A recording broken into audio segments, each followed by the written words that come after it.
It's World War II and World War II has just started. When a war just starts, you don't immediately feel the effects of it, but gradually down the line as the war progresses, you start to feel the repercussions of it. Things are not there the way they used to.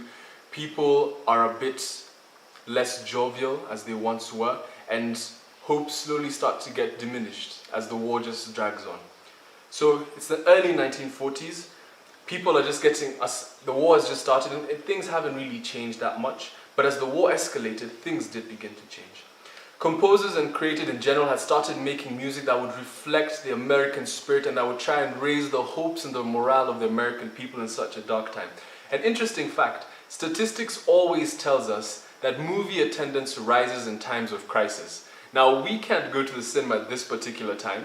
However, we bring the cinema to us how? Through Netflix, through Hulu, through Showmax, or through YouTube. And note, if you look at the statistics of how many people are now watching all this stuff, it has absolutely shot up exponentially, because that's what we want to keep us company and kind of comfort us during this point in time. And it was no different back then. People would go to the cinemas and try and just get things out of their mind, just focus on something nice. So in 1942, there was a famous conductor called Eugene Goossens of the Cincinnati Symphony, and he commissioned 18 composers to write fanfares. Now, fanfare is, actually, I want you to go research and find out what a fanfare is. However, it was Goossens' way of calling the musical community to contribute to the war effort and just putting the American hopes slightly higher. And so, one of the greatest composers of all time, Copland was obviously called, and he wrote the Fanfare of the Common Man.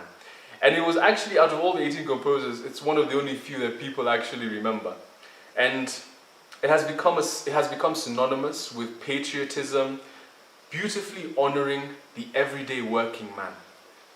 The people could relate to it, they felt high and lifted, and it's still remembered to this day.